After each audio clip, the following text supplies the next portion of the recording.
आज से हम एक नई यात्रा पर चलते हैं, प्रेम से परमात्मा। इस अध्याय में हम समझेंगे प्रेम के संबंध में और हम काफ़ी आगे तक इस पर चर्चा करेंगे।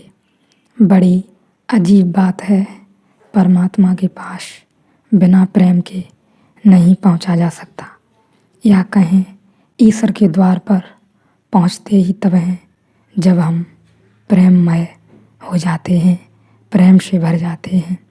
लेकिन अजीब ही दुनिया है, दो प्रेम करने वालों को देखना ही नहीं चाहती। आज हमारे देश में बच्चे स्कूल, कॉलेज, यूनिवर्सिटी में, गांव में, शहरों में, जहाँ भी हों, प्रेम में है। सबके अंदर एक प्रेम की किरण उतर रही है, सबके अंदर।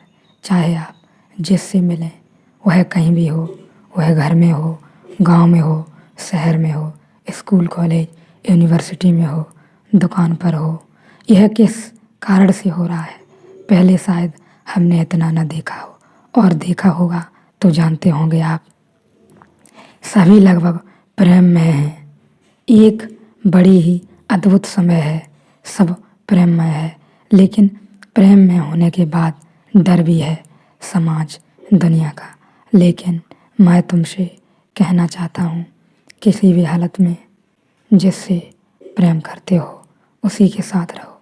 प्रेमी वही जिसके साथ आने से अकारण खुशियाँ बढ़ें, एक अलग ही आनंद की किरण उतरे तुम्हारे जीवन में, उसे ही प्रेम समझना।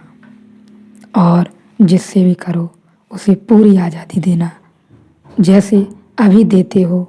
कोई हक जमाने की कोशिश मत करना कभी। हाँ, प्रेम में भी लड़ाई होती है, झगड़ते हैं प्रेमियों का झगड़ा आजकल मौखिक कम, सोशल मीडिया के जरिए ज़्यादा होता है। लेकिन ध्यान रखना, प्रत्येक लड़ाई के बाद प्रेम में नए फूल खिलने लगते हैं। हर बार लड़ाई के बाद प्रेम बढ़ता है।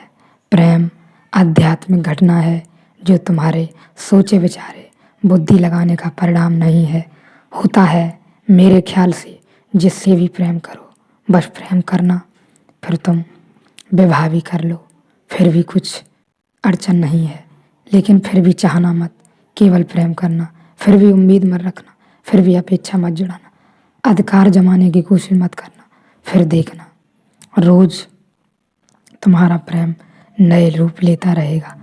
सारे दुनिया के लोग परेशान हैं प्रेम से, इतनी घृणा नहीं करते कि जितना हम इस देश में करते हैं। हमारे यहाँ प्रेमियों को तो लोग कांटों की तरह चुभते हैं। होना चाहिए ऐसा कि हम प्रेम को स्वीकारें, प्रेमियों को स्वीकारें। उनके कारण एक नई किरण उतर रही है, एक नई रोशनी।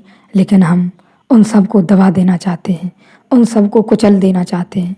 हम ऐसे समाज में हैं जहाँ हम दो प्रेमियों को चलते हुए खुशियों से भरे नहीं देख सकते।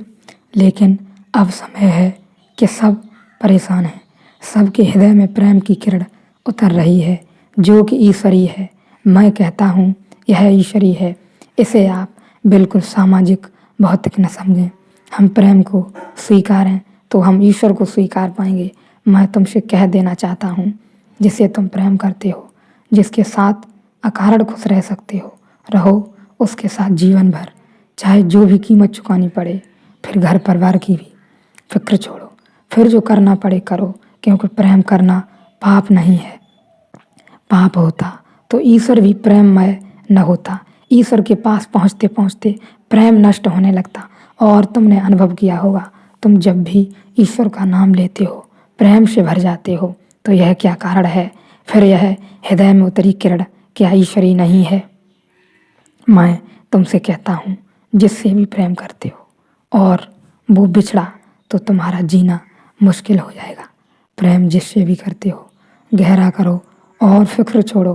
तुम गांव में हो, शहर में हो, स्कूल में हो, कॉलेज में हो, यूनिवर्सिटी में हो, दुकान पर हो या नौकरी में हो, कहीं भी हो, बेफिक्र तुम प्रेम करो। प्रेम बड़ी विराट घटना है, इसे ऐसे ही मत जाने देना। आज के समय में प्रेम में रहने से ज़्यादा कठिन काम इस पृथ्वी पर दूसरा कोई नहीं, शायद पहले भी इससे कठिन कुछ न था।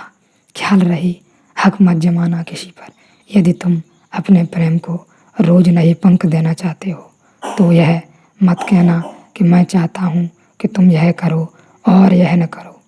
पूरी स्वतंत्रता देना, फिर चाहे विवाह भी हो जाए फिर भी हावी होने की कोशिश मत करना। प्रेम करो जिससे भी करते हो, डरने घबराने की भागने की ज़रूरत नहीं है। डरने से मतलब इतना है कि तुम भागे प्रेम से तो तुम सारी जिंदगी भागते रहोगे, फिर कभी प्रेम की किरण का आनंद न ले सकोगे। इतना मैं कहता हूँ, प्रेम से तुम परमात्मा के करीब पहुँच जाओगे, यह निश्चित।